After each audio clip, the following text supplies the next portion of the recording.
사무엘하 19장 31절에서 43절까지의 말씀을 가지고 오늘 사무엘하 28번째 시간입니다. 공동체를 하나 되게 만드는 사람, 공동체를 하나 되게 만드는 사람이라는 말씀의 제목으로 내려고자 합니다. 오늘 금요 부흥예배 때 우리 평소 이 주일 낮 예배처럼 오늘 뒤에 우리 아이들 또 이렇게 함께 또 예배드리는 또 귀한 우리 사랑하는 지체분들이 오셨는데요. 좌우견 분들 서로 바라보시며 서로 이렇게 믿음으로 축복합시다. 당신은 공동체를 하나 되게 만드는 사람입니다. 오늘 이 설교의 제목 그대로 서로를 바라보며 우리 축복하도록 하겠습니다. 시작. 당신은 공동체를 하나 되게 만드는 사람입니다. 네.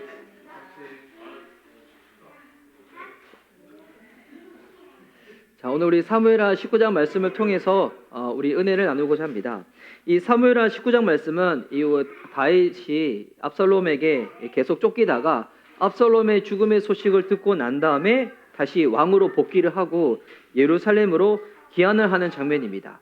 이 지금 큐티나 이 새날 경건 예배를 들으시는 분들은 지금 사무엘하 19장이 계속 이어지는 스토리 가운데 다윗이 지금 여러 인물들을 만나게 되거든요.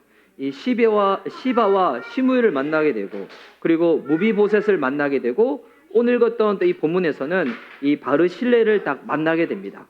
근데 이와 같은 인물들을 딱 만나고 난 다음에 사무엘하 19장이 딱 어떻게 마무리가 되냐면, 이 이스라엘은 이 12개의 지파로 구성되어 있는 이 연합체잖아요. 그러니까 이 공동체인데 이 12개의 지파로 딱 구성이 되다 보니까 이들이 각 지파들 가운데 다 서로 친하고 하나 되고 그러지 않거든요. 서로 가운데 이해가 있고, 그러니까 우리나라로 따지면 이 지역 감정 비슷한 게 있는 거예요. 그래도 다윗이 그래서 왕으로 딱 복귀할 때 보니까 북쪽 지역에는 10개 지파가 있고 이 아래쪽 지파에는 이 유다 지파와 베냐민 지파가 있는데, 근데 베냐민 지파는 이때 당시에는 이제 너무 이렇게 숫자가 적어가지고 거의 유다 지파에게 흡수가 된 상태이고, 하여튼 이 북쪽과 아래쪽 지파들 관계 가운데 이 서로가 이 감정이 좋지가 않는 거예요. 이런 가운데서 다시 왕으로 딱 복귀를 하는데 북쪽 10개 지파들의 움직임이 딱 어떻게 했냐면 처음에 되게 민기적거렸거든요.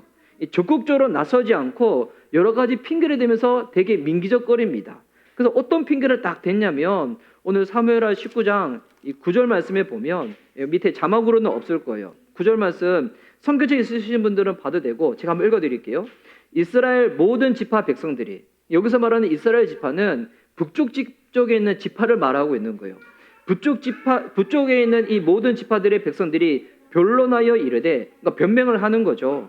왕이 우리를 원수의 손에서 구원하여 내셨고 또 우리를 블레셋 사람들의 손에서 구원하셨으나 이제 압살롬을 피하여 그 땅에서 나가셨고, 자, 다윗이 우리를 원수의 손에서 구원하셨지만 압살롬이 반역을 일으켰을 때 어떻게 했다는 거예요? 각자 다 각기 자기의 땅으로 도망을 갔다는 거예요. 자기 지파, 자기 성읍에 딱 숨어 있었던 거예요. 그러니까 다윗이 왕으로 다시금 기한을 하고자 할 때 북쪽 지역에 있었던 10개의 지파들은 나서지를 않은 거예요. 그럼 이때 다윗이 누구의 도움을 받아서 예루살렘으로 다 입성을 하냐면 유다 지파의 도움을 얻습니다. 그럼 유다 지파는 처음부터 적극적으로 나섰던가? 그렇지도 않아요. 유다 지파도 처음에는 적극적이지 않았거든요. 왜냐하면 다윗의 반대편에 섰던 사람이 누구였냐면 이 아마사라는 사람이 있는데, 이 아마사가 유다 지파의 사람인데 압살롬이 반역을 일으켰었을 때 압살롬의 편에 딱 서가지고 그 압살롬 옆에 군대 장관이 딱 되는 거예요. 그러니까 유다 지파 사람들이 다윗은 우리를 좋지 않을 거야 라고 이미 생각을 딱 했던 거였죠. 또는 압살롬이 반역을 일으켰었을 때 그 지역이 어디였냐면 헤브론 지역에서 자기의 이 세력을 다 키워 나갔었거든요. 그러니 유다의 헤브론 지역이다 보니까 유다 지파 사람들은 딱 어떻게 생각했었냐면 이미 다윗은 우리를 향해 가지고 안 좋은 감정을 가지고 있을 거야 라는 딱 생각을 하다 보니까 이들 역시도 그냥 민기적거리고 있었을 때 유다가 먼저 딱 연락을 합니다. 연락을 해가지고 내가 이제 예루살렘으로 귀환을 하려고 딱 하니까 나를 좀 도와달라. 그때 어떻게 딱 반응하냐면 못 이긴 척 하면서 이 다윗의 손을 딱 잡거든요. 그러니까 막상 이 다윗이 이 왕으로 기한하고자 할 때 모든 지파들이 적극적이지 않았는데 다윗이 나를 도와달라고 딱 연락을 하니까 못 이기 척 그 손을 딱 붙잡은 거예요. 자, 이제 그리고 난 다음에 이 다윗이 실제적으로 예루살렘으로 들어가려고 딱 할 때에 딱 보니까 이제 전세가 보니까 이제 다윗 왕의 평에 우리가 딱 붙지 아니하면 우리가 유다 지파 외에 나머지 지파들은 왕의 눈에 들지 않을 것 같은 딱 느낌이 딱 드는 거예요. 그랬더니 이제 딱 어떻게 하냐면 유다 지파들한테 나와가지고 너희가 뭔데 다윗 왕 옆에 붙어가지고 설레발을 치냐 딱 이 얘기를 하는 겁니다. 그래서 그 얘기가 사무엘하 19장 오늘 41절에 나와 있는데 제가 한번 읽어드릴게요. 온 이스라엘 사람이 왕께 나와 왕께 아뢰되 우리 형제 유다 사람들이 어찌 왕을 도둑하여 왕과 왕의 지방과 왕을 따르는 모든 사람을 인도하여 요단을 건너가게 하였나이까 하매. 자, 여기서 온 이스라엘 사람이 등장하죠. 이 사람들은 북쪽 지역에 있는 이스라엘 지파들을 말하고 있는 거예요. 이들이 나와서 말하는 거예요. 왕께 우리 형제 유다 사람들이 어찌 왕을 도둑하여서, 그러니까 너희들이 어떻게 왕을 이렇게 딱 인터셉트 해가지고 유다 지파만이 왕을 추종하는 세력들이라고 이렇게 딱 하냐. 너희들도 처음에 왕이 기한하고자 했었을 때 아무런 도움을 주지 않았던 사람들이 아니냐라고 하는 거예요. 그럴 때 유다 지파가 딱 뭐라고 얘기하는가? 처음에는 안 도왔었잖아요. 이제 딱 보니까 왕을 돕고 난 다음에 야 이제 우리가 왕 옆에 딱 붙었으니까 우리가 뭔가 이제는 모든 이 나라의 참모진이 되고 주요 공직에 올라가겠구나 딱 생각을 하면서 42절에 이렇게 대답을 하죠. 모든 유다 사람이 이스라엘 사람에게 대답하되 왕은 우리의 종친인 까닭이다. 뭐라고 얘기하냐면 이 유다와 다윗은 종친이라는 거예요.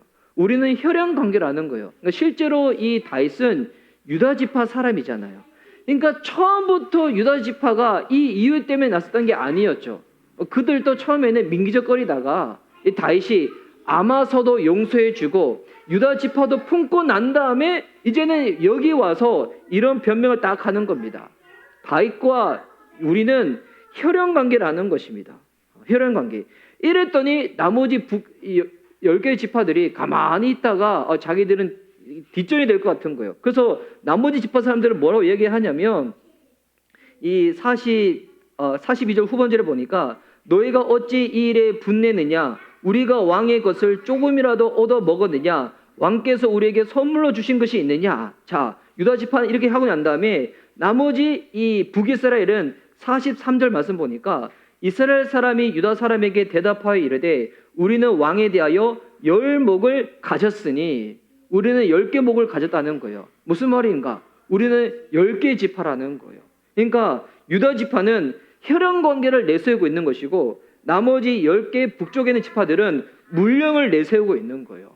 그러니까 이 내용을 보면 지금 우리나라에서 돌아가는 정치 구도랑 또 되게 비슷하지 않아요?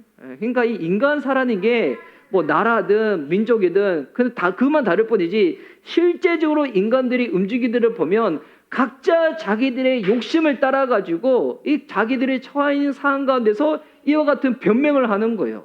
우리는 다윗과 혈연 관계다. 그래서 나머지는 우리는 더 인원이 많다. 쪽수로 밀고 물량으로 딱 미는 겁니다. 그러니까 이미 이와 같은 모습들을 보면 유다와 나머지 지파들 가운데 이 분열의 조짐이 있었던 거였죠. 근데 이와 같은 상황 가운데 이제 다윗이 만에 하나 말 한마디 잘못하게 되면 행동 하나 잘못하게 되면 어떻게 되는 겁니까? 여기서 4분 5열이 딱 되는 거예요. 그러니까 다윗이 딱 보면 이 사무엘하 19장에서 이미 그 앞전에 이것을 이미 알고 수습을 하고자 행동을 한 부분들이 있거든요. 그러니까 나중에 결국 다윗이 죽고 나서 솔로몬이 왕이 되고 난 다음에 나중에 어떻게 됩니까? 그래서 북쪽에는 이 10개의 지파를 가지고 북이스라엘이 되고 아래쪽에는 유다 지파를 중심으로 남유대 왕국이 딱 세워지게 되는 거예요. 그러니까 그때는 이 공동체를 하나로 만드는 그와 같은 영적인 리더십이 없었던 거였죠.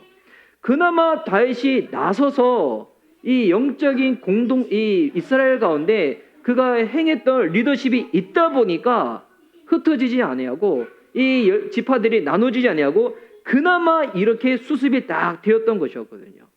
이 마귀가 하나님의 공동체에 이 하는 이 가장 공격이 뭡니까?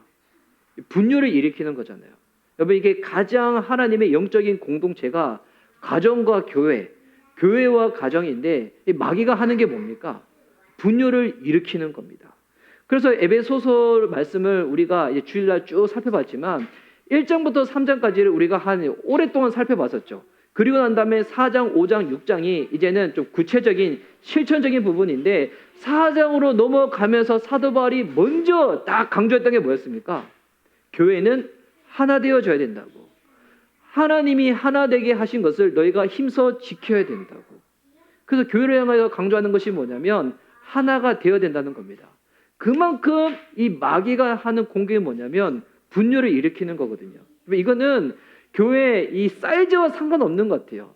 이 사람들이 모이다 보면 10명이 모이든 100명이 모이든 많이 모이든 각자 모든 사람들이 가지고 있는 성향 자체가, 여러분, 제 성이라는 것 자체가 자기 중심성이잖아요. 이거를 복음 아래서 내려놓지 못하면 많이 모이든 적게 모이든 이 교회를 통하여, 가정을 통하여 이 마귀는 분열을 일으키게 된다는 겁니다. 그래서 어떤 목사님이 교회가 성장하는 방법을 알려주시는데 뭐라고 말씀하시냐면 교회는 분열만 되지 않아도 성장을 한다는 거예요. 그만큼 교회가 잘 분열된다는 거죠. 다시 말해서 교회가 하나 되어지면 그 따르는 열매가 뭐냐면 이 성장을 이루게 된다는 겁니다. 그럼 도대체 다윗이 어떠한 영적인 리더십을 보였기에 이 이스라엘이 4분 5열로 흩어지지 아니하였고 이렇게 그나마 하나가 될 수 있었던가? 이 이스라엘이 영적인 공동체가 될 수 있었던가?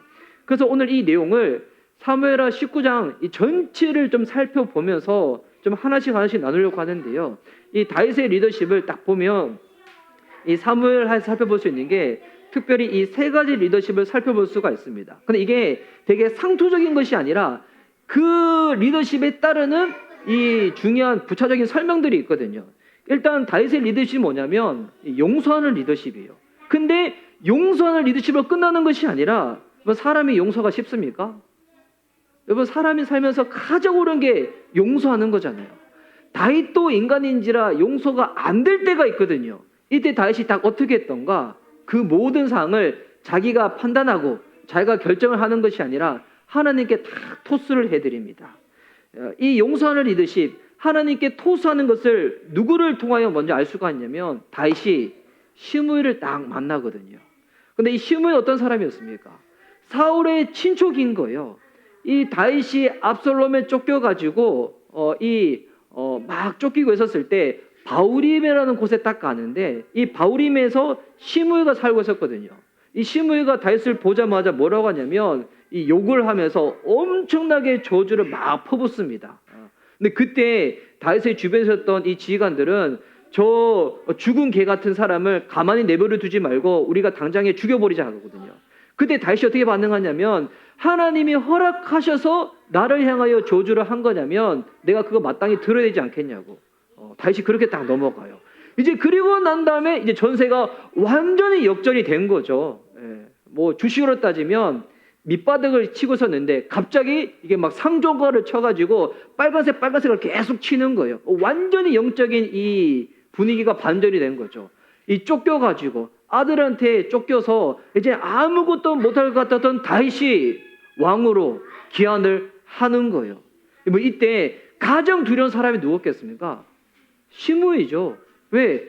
다윗을 향하여 대놓고 안티 세력이었기 때문에. 그런데 이 시므이를 딱 만나는 거예요. 이 시므이가 먼저 나와요. 다윗 앞에. 야, 이게 눈치가 진짜 빠른 사람이죠. 먼저 나와서 뭐라고 얘기하냐면 내가 왕한테 했던 모든 이야기들을 마음에 담지 말라는 거예요. 그러니까 이게 사람한테 지금 힘든 거죠. 그러니까 뒤끝 남기지 말라는 거예요. 그러니까 시므이가 참 정치적인 사람인 거예요. 말하면. 근데 이때 다윗 옆에 있었던 지휘관 중에 한 명이 누구냐면 아비새가 있었거든요. 이 다윗 옆에는 3명의 이 군대의 지휘관이 있었는데 요압이 있었고 아비새가 있었고 이 가드 사람 이때가 있었는데 이때 이 아비새도 성질이 되게 급한 사람이었어요. 그때 이 아비새가 뭐라고 얘기하냐면 사무엘하 19장 21절 말씀인데 제가 한번 읽어드릴게요. 수르야의 아들 아비새가 대답하여 이르되 시므이가 여호와의 기름 부으신 자를 저주하였으니 그로 말미암아 죽어야 마땅하지 아니하니까 하니라. 그와 같은 자는 죽어야 되는 것이 마땅하다는 거예요. 그러니까 이 아비새가 자기한테 신호만 달라는 거예요. 그럼 내가 나가서 왕의 손에 피 묻히지 아니하고 내가 대신 딱 죽여버리겠다는 거예요. 그러니까 지금 다윗 옆에 있었던 지휘관들도 지 머리가 팍팍 돌아가는 거예요. 누가 하나 다윗한테 잘 보이면 나중에 어떻게 되겠습니까? 요직에 딱 올라가는 거죠. 나중에 하나 나한테 국방부 장관 자리 주지 않겠냐? 아니면 대통령실에 딱 들어갔었을 때 나한테 보안실장 시키지 않겠냐? 이거 계산해가지고 나한테만 말씀하세요. 내가 충성 맹세하겠습니다. 뭐 이거 딱 보이는 거죠.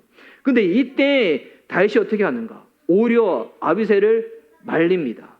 말리면서 이렇게 얘기하거든요. 22절 말씀에 다윗이 이르되 수르야의 아들들아 내가 너희와 무슨 상관이 있기에, 여기 수르야의 아들이 아니라 아들들이라 얘기하고 있죠. 그러니까 그의 형은 요압이고 이 동생이 아비새인데 요압도 그렇고 아비새도 그렇고 되게 성질들이 급한 사람들이거든요. 그러니까 같이 들으라는 거예요. 너희들 내 얘기 잘 들으라고. 이 일이 너희와 무슨 상관이 있냐고. 이거는 나와 시므아의 개인적인 관계라고. 그러면서 뭐라 얘기하냐면 오늘 어찌하여 이스라엘 가운데서 사람을 죽이겠느냐? 내가 오늘 이스라엘의 왕이 된 것을 내가 알지 못하리요 하고, 오늘 내가 왕으로 기한하는 아주 좋은 날인데 이처럼 좋은 날, 잔치하는 날에 사람을 죽여서 이 사람의 피를 보겠냐고. 그러지 말라고. 그리고 시므이한테도 뭐라고 얘기하냐면 내가 죽지 아니하리라. 그에게 맹세하니라. 다윗이 맹세하거든요. 내가 너를 죽이지 않겠다고. 그러니까 다윗은 지금 시므이를 용서하는 것처럼 딱 보이죠. 그런데 이제 이 용서하는 것처럼 딱 보이는 이 내용이, 그래서 우리가 성경 읽을 때 이 부분만 읽어야 되는 것이 아니라 통으로 전체로 읽어야 되는 것이, 그러니까 이 본문에 이 큐티 댓글로 딱 보니까 우리 양청수 선생님이 댓글 딱 달아 놓으셨더군요. 야, 잘 달아 놓으셨는데 이 보면 열왕기 상으로 넘어가잖아요. 그럼 이제 다윗이 죽음을 앞두고 있어요. 죽음을 앞두기 직전에 솔로몬한테 했던 여러 가지 격언들이 있는데 그 중에 하나가 뭐냐면 시므이를 경계하라는 거예요. 시므이를 경계하라는 거. 이 시므이는 언제든지 너의 뒤통수를 칠 수 있는 인물이기 때문에 경계하라고. 죽기 전에 했던 마지막 이야기였어요. 다윗이 시므이를 용서한 것처럼 보였지만 그의 마음 가운데 한쪽 구성에 시므이를 계속 경계하고 있었던 거였죠. 그러니까 다윗이 어떻게 한 겁니까? 이 시므이를 하나님께 토수하여 딱 올려드린 거였죠. 나의 손으로 그에 대한 이 행동을, 그에 대한 언행을 딱 판단하고 결정하는 것이 아니라 시므이 역시도 다윗이 품는 모습을 보여주는 거예요. 뭐 그가 마음으로 내켜서 다 한 게 아니에요. 시므이를 품어야지 어떻게 되는 거예요. 시므이는 사울의 친족이니까 사울은 어느 지파입니까? 베냐민 지파잖아요. 베냐민 지파 사람들의 마음까지도 얻기 위해서 어떻게 하는 겁니까? 시므이를 용서해 주는 거예요. 또 정확히 얘기하면 용서해 주는 제스처를 취하는 거죠. 그의 마음으로 온전히 하지 못한다고 해서 그가 쉽게 딱 결정을 내리는 것이 아니라 이것은 하나님께 맡겨드리고 주님께 올려드리고 시므이를 딱 품는 겁니다. 결과적으로 나중에 시므이 어떻게 되냐면 솔로몬이 왕이 딱 되고 난 다음에 시므이를 불러가지고 딱 시므이랑 약속을 맺거든요. 자, 너는 예루살렘에 집을 짓고 살 때 예루살렘을 벗어나지는 말라고. 네가 예루살렘을 벗어나는 날에는 나도 너를 가만히 두지 않겠다고. 근데 시므이가 결과적으로는 이 자기가 데리고 있던 종 2명이 도망을 쳐요. 그러니까 왜 도망을 친지는 알지 못하겠지만 시므이는 보니까 왕한테도 저주와 욕을 퍼붓던 사람이잖아요. 그러니까 이가 평소에 이 말이 거칠었던 사람이었던 것 같아요. 그러니까 종이 실수를 하고 난 다음에, 이건 제 상상이에요. 아마 욕을 퍼붓지 않았을까. 왕한테도 저주했던 사람인데 자기 종한테는 얼마나 인격 비하적인 말을 했겠어요. 그러니까 그 밑에서 막 인격적인 모독을 당하다가 아마 도망을 치지 않았나. 이건 성경에 없는 내용이에요. 제 그냥 상상입니다. 그래서 도망친 이 종들 잡으러 가겠다고 예루살렘을 벗어난 거예요. 이게 나중에 솔로몬한테 소식이 딱 전달되어져서 이 시므이가 죽음을 딱 당하게 되는 거거든요. 그래서 말하는 게 중요해요. 이번 주일날 우리 설교 이 주제가 말에 대한 거거든요. 여러분 아주 중요한 내용입니다. 꼭 들으시기 바랍니다. 그래서 이 다윗이 보여줬던 첫 번째 리더십이 뭐냐면 용서를 하는 거예요. 용서가 안 된다고 해가지고 가만히 내버려 두는 것이 아니라 그 관계를 어떻게 하는가? 하나님께 막 올려드리는 거죠. 주님께 맡겨드리는 겁니다. 이 다윗이 보였던 이 두 번째 리더십은 뭐냐면 경청하는 리더십인데, 근데 이 경청하는 리더십에도 이 부연 설명이 있습니다. 성급하게 움직이지 않는 겁니다. 내가 모든 것들을 미리 재단해서 판단해서 움직이지 않는 겁니다. 이 다윗이 보였던 리더십인데, 자, 시므이를 만나고 난 다음에 그가 이제 요단강을 건너가고자 할 때 또 왔던 사람이 누구냐면 무비보셋이 와요. 이거 오늘 이제 새날 경건 예배 때 나눴던 내용인데, 이 무비보셋은 어떤 사람이었습니까? 요나단의 아들이었잖아요. 근데 그가 어렸을 때 전쟁통에 유모가 그 무비보셋을 데리고 도망을 치려고 할 때 떨어뜨려 가지고 이 다리에 심한 이 부상을 입게 돼 가지고 하반신 장애를 가진 사람이었어요. 근데 이 다윗이 예루살렘에 처음에 왕으로 등극했을 때 사울에 남아 있는 자손이 있냐고 딱 물어보죠. 그때 이 시바가 그 사람이 한 사람이 있다고, 요단의 아들이 있다고, 처음에는 이름을 말하지 않아요. 근데 그때 당시 이 무비보셋은 저기 시골 총구석에 다른 사람의 집에 빌붙어 살아가고 있었거든요. 그래서 이 다윗이 이 무비보셋을 딱 데리고 와요. 그래서 그때 이 요나단의 아들이라는 것을 알고 이 이름을 알고 난 다음에 주변 사람들이 처음에는 왜 다윗이 요나단의 아들을 찾을까? 사울에 살아있는 사람들을 찾을까? 이제 남아있는 정적들을 다 제거하고 살아야하기 위해서 불러낸 것인가? 딱 봤더니 그게 아니었죠. 이 다윗이 요나단이 살았을 때 둘이 맺었던 약속이 있었거든요. 요나단이 뭘 부탁하냐면 내 아버지의 나라는 망할 거라고, 네가 이 나라의 장차 왕이 될 것인데 그때 나를 생각해서 나의 자손들을 거두어 달라고. 다윗은 이 약속을 기억해가지고 장애를 입고 있고 다른 사람 집에서 얻어먹고 살고 있었던 무비보셋을 회복시켜가지고 왕의 자리에서 같이 식사를 할 수 있는 자리로 딱 회복시켜 주거든요. 그러니까 왕의 자리에 식사를 하는 것은 왕자가 누리는 딱 권세거든요. 그리고 난 다음에 사울 집안에는 모든 재산을 이한테 딱 물려줍니다. 무비보셋한테. 그런데 딱 보면 이 다윗이 압살롬의 반역에 의해 가지고 이제 망명길로 나서 가지고 광야로 딱 나설 때 첫 번째로 나왔던 사람이 누구냐면 시바였어요. 시바가 엄청난 식사를 준비해 가지고 다윗을 딱 섬기거든요. 근데 다윗이 딱 보니까 누가 안 보이는 거예요? 무비보셋이 안 보이는 거예요. 물어보죠. 너의 주인은 어딨냐고. 근데 그때 시바가 뭘 합니까? 거짓말을 하죠. 지금 무비보셋은 예루살렘에 있다고, 다윗을 배신하고 압살롬한테 붙었다고 이렇게 거짓말을 해요. 그때 다윗은 지금 경황이 없잖아요. 그가 지금 광야길로 피난길로 나서게 되었는데, 그래서 이 사실을 확인하지 않고 어떻게 하냐면 이 무비보셋의 모든 재산은 이제는 네 거야, 시바 거야 라고 딱 하는 거예요. 자, 이제 그리고 나서 다윗이 이제 다시 왕으로 딱 복귀를 하는데 무비보셋이 다윗 왕 앞에 딱 등장을 하는 겁니다. 근데 시바의 말만 딱 듣고 난 다음에 다윗의 입장에서는 얼마나 분할 수가 있어요. 내가 지금 너를 살려가지고 왕자의 이 권세까지 회복시켜 줬는데 어떻게 나의 호의와 은혜를 배신하고 압살롬한테 붙어가지고 나한테 이럴 수 있냐고. 그러니까 이 무비보셋의 말을 듣지 않고 성급하게 나서면 무비보셋을 죽일 수도 있는 거잖아요. 근데 무비보셋을 만나자마자 어떻게 하냐면 왜 네가 나한테 그렇게 했는지 물어봐요. 그러니까 무비보셋은 자기의 이 감정과 들은 얘기만 성급하게 판단해가지고 결정을 한 사람이 다윗이 아니었던 거였어요. 그래서 다윗이 무비보셋을 만나고 난 다음에 딱 물어보죠. 이게 19장 25절에 있습니다. 예루살렘에서 와서 왕을 맞을 때 무비보셋이 예루살렘으로부터 와가지고 왕을 딱 만난 겁니다. 물어 이르되 무비보셋이여 내가 어찌하여 나와 함께 가지 아니하였더냐 하니, 뭐 다윗이 이 얘기를 가지고 무비보셋 딱 물어볼 때 그의 마음이 어떨까요? 아마 여러 가지 감정이 복합적으로 뒤섞여 있었을 거예요. 네가 어떻게 나를 배신할 수가 있어? 네가 어떻게 날 수가 있어? 지금 이런 마음이 있는 상황 가운데서도 물어보는 거죠. 너의 자초지경 내가 한번 들어보겠다고. 근데 그때 무비보셋이 뭐라고 이야기를 하냐면 26절 말씀 보니까 대답하되 내 주 왕이여 왕이 종이 나는 다리를 절므로 내 나귀의 안장을 지워 그 위에 타고 왕과 함께 가려 하였더니 내 종이 나를 속이고. 자, 다윗이 피난길로 나섰다는 이야기를 딱 들었을 때 무비보셋도 어떻게 했다는 거예요?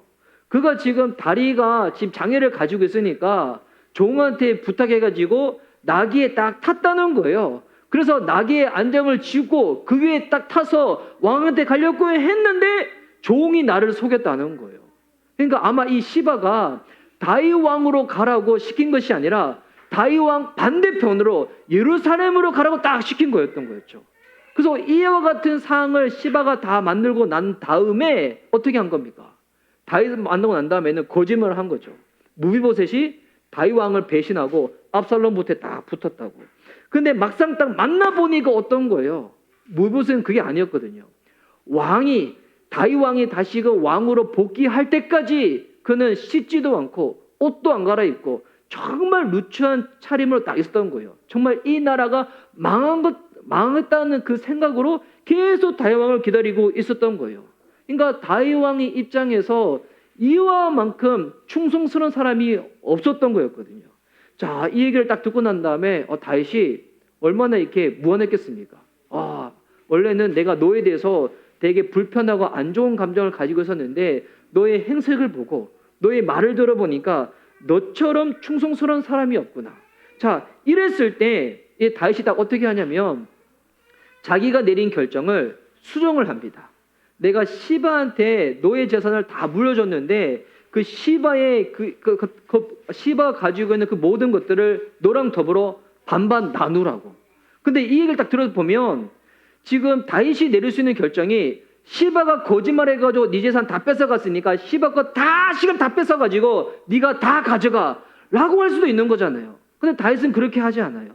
어떻게 하냐면 시바의 것을 가지고 너와 더불어 반반 나누라고 얘기를 하는 거예요.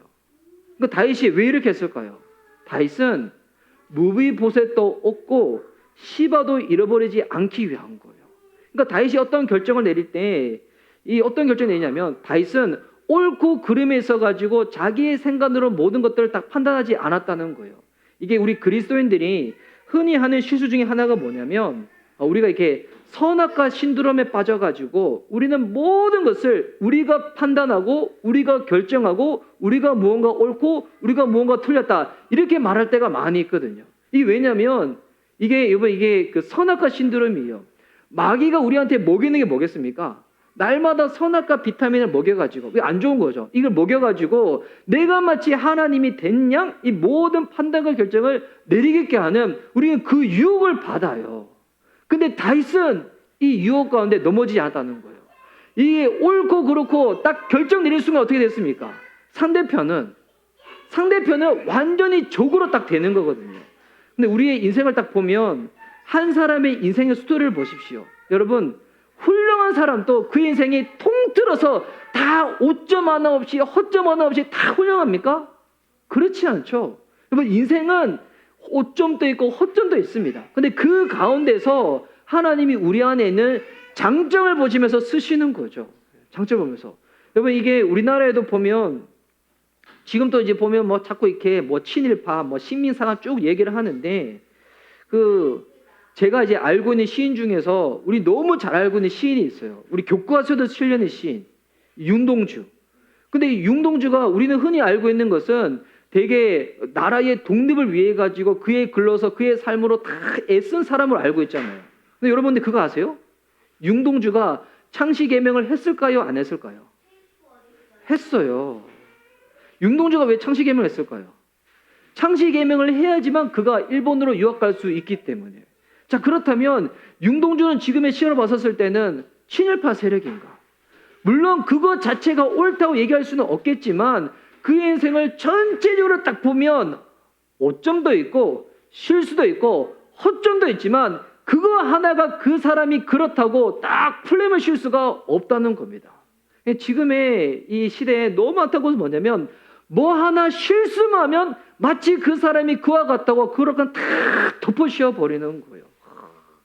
제가 이제 뭐 예전에도 한번 말씀드리겠지만 제가 오늘 이렇게 우리 이제 성도님들 앞에서 설교를 할 수 있는 이유가 뭔지 아세요? 주님이 덮어주시는 은혜 때문에 그래요. 제가 가정에서 일주일 동안 어떻게 살아갔는지 그걸 여러분이 못 보셨기 때문에 제가 이렇게 여러분 앞에서 설교를 할 수가 있는 거예요. 그러니까 제 설교를 들을 때 가장 주님 앞에서 믿음으로 애써야 될 사람들이 누굴까요? 송이 사모와 주와 주다. 루아는 아직 어려서 잘 모르고 어제 이제 저희 가정에서 이번 주 우리 홀리맨즈 클럽들이 우리 실천 과제를 하고 있어요. 우리 아빠들이 집에서 잘하고 계신지 모르겠어요. 하루에 한 장씩 에베소서 읽고 녹음해서 올리고 그리고 강친주 성도님이 먼저 이렇게 제안을 하셔가지고 이번 주 동안에 가정 예배를 드리자고. 그래서 이제 저희 집은 어제 이제 가정 예배를 드렸거든요. 숙제를 하려고. 제가 이제 주와 주다 불러가지고 예배를 드리고자 하는데 여러분 제가 뭐를 가장 신경 썼을까요? 어떤 설교를 해야 될까? 내가 어떻게 예배를 인도될까? 이게 아니겠죠. 예대들 앞에서 나는 말씀을 전할 만큼의 그만큼 권위가 있는 사람인가? 이 권위라는 게 내세운다 해서 세워지는 것이 아니라 삶으로 권위가 딱 세워지는 거잖아요. 우리는 사람한테 프레임을 너무 씌우기를 원하고 뭐 하나만 보면 모든 것들을 우리가 판단하고 우리가 결정하고 우리가 이 모든 것들을 탁탁 나누려고 한다는 겁니다. 그런데 다윗은 그렇지 않았다는 거예요. 무비보셋도 중요하지만 시바를 이렇게 딱 함으로 말미암아 나머지 백성들 가운데 이 자연스럽게 메시지가 전달되어지는 거죠. 지금까지 다윗한테 어떤 잘못과 거짓말과 이 못된 행동을 한 사람들도 다윗이 용서해 주는 거구나. 우리 왕은 우리들의 이 허물을 덮어주는 사람이구나. 그러니까 진짜 휘냥 같은 게 딱 오는 거죠. 아, 다윗 왕이 이만큼 품이 넓어졌구나. 이거 다윗의 리더십인 거거든요. 경청을 하는 겁니다. 성급하게 움직이지 않는 겁니다. 듣고 난 다음에도 너는 옳고 너는 틀렸고 너는 잘못됐고 너는 맞고 이렇게 칼처럼 다 나누지 아니하고 다 품고 가고자 하는 그 리더십을 다 보였다는 겁니다. 그리고 마지막 다윗이 공동체를 하나에게 만들었던 그 리더십은 뭐냐면 이 다윗은 사람을 세우는 리더십이에요. 근데 이 사람을 어떻게 세우냐면 주변 사람들이 얼마나 훌륭한 사람인지를 딱 내비칠 수 있도록 배경과 같은 사람이 됐던 사람이 다윗이거든요. 지금 무비보셋도 그렇잖아요. 무비보셋도 이 다윗이 딱 말하는 것을 보면 무비보셋이 얼마나 훌륭한 사람인지 다시 보면 본인이 딱 이렇게 밑바탕 깔아주는 듯한 뉘앙스를 딱 보이거든요. 그리고 오늘 우리가 읽었던 사무엘하 이 19장 31절에도 보면 길라 사람 바르실레가 등장하는데 이 바르실레는 누구냐면 다윗이 막 도망가고 쫓겼을 때 그가 마이나임에 딱 도망을 치는데 그때 이 바르실레가 엄청난 식사량을 준비해가지고 다윗과 다윗을 따른 사람들을 먹이고 그들을 딱 위로해 주거든요. 그리고 난 다음에 이제 바르실레를 딱 만나온 다음에 이 바르실레를 다윗은 너무 훌륭한 사람인지라 자기와 더불어 예루살렘으로 가자고 해요. 그러니까 바르실레처럼 이렇게 현명하고 지혜로운 사람이 있으면 그가 도움을 얻을 수 있을 것 같아가지고. 근데 바르실레는 오히려 뭐라고 이야기를 하냐면 나는 지금 나이가 많이 들어서 내 나이가 80이라서 내가 지금 사람들의 소리도 잘 알아듣지 못하는 사람인데 오히려 내가 왕 옆에 있으면 왕한테 누를 끼칠 수가 있다고. 나는 왕 옆에 있어서 도움을 얻을 수 있는 사람이 아니라고. 이런 얘기를 하는 거예요. 이 얘기 보면 다윗보다도 훨씬 더 훌륭한 사람이 누구냐면 바우실레처럼 보이거든요. 또 바우실레는 오히려 누구를 부탁하냐면 자기의 아들 길함이 있는데 오히려 나 대신 내 아들을 거두어 달라고. 바르실레는 자기보다도 자기의 후손들, 자기보다도 왕, 자기보다도 이 이스라엘을 훨씬 더 생각하는 사람이었거든요. 다윗이 이토록 바르실레가 이토록 훌륭한 사람임이 드러날 수 있도록 다윗이 어떻게 한 겁니까? 딱 배경이 되어져 가지고 이 모든 사람들의 좋은 점, 훌륭한 점이 드러날 수 있는 리더십을 보인 사람이 이 다윗이었다는 겁니다. 우리가 흔히 세상에서는 그러잖아요. 내가 가지고 있는 건 조금이라도 더 뽐내려고 드러내려고 우리 애쓰는 시대에 살고 있잖아요. 근데 그렇게 하면 그 사람은 딱 돋볼 수가 있죠. 근데 나머지 사람들은 그 사람과 다 경쟁자가 되는 거죠. 예.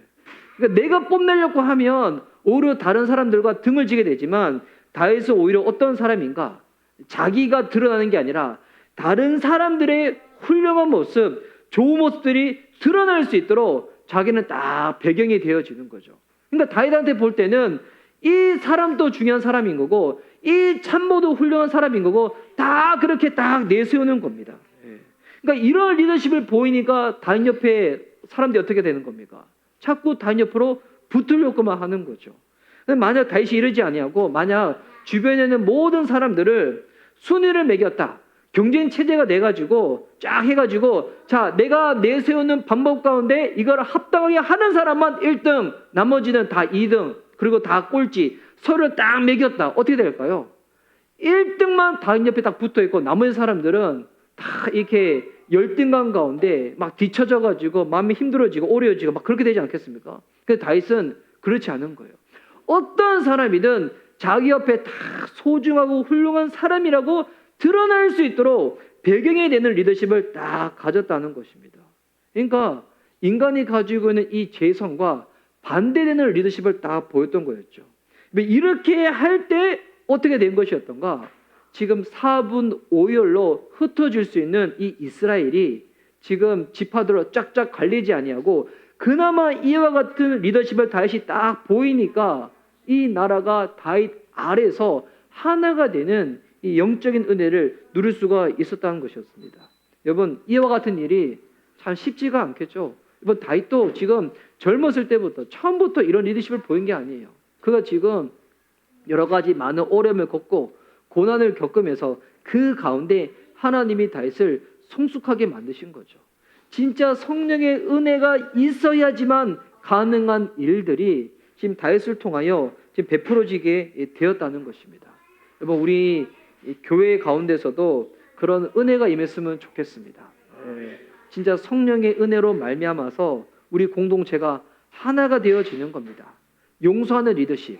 용서가 안 될 때는 내가 결정 내리는 것이 아니라 하나님께 맡겨드리는 리더십.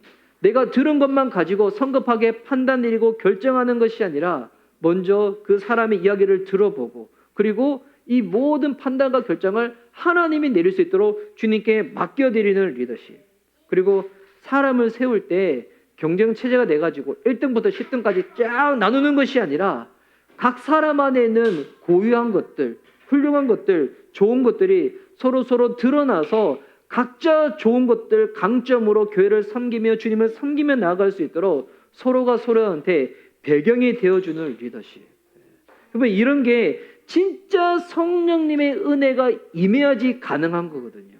여러분 성령님이 우리를 붙잡아 주지 않으면 인간의 재성이라는 것은 어떻습니까? 내가 드러나야 되고 내가 뽐나야 되고 내가 저 사람 때문에 힘들고 이렇게 되는 거잖아요. 자르고 나누고 갈라치게 하는 거. 하지만 성령님은 그렇게 하지 아니하시고 하나 되게 하시고 품게 하시고 서로가 서로한테 소중한 존재임이 드러날 수 있도록 이끄시는 주님이시라는 겁니다. 우리 미션 리바이벌 교회 가운데 이와 같은 은혜가 넘쳤으면 좋겠습니다.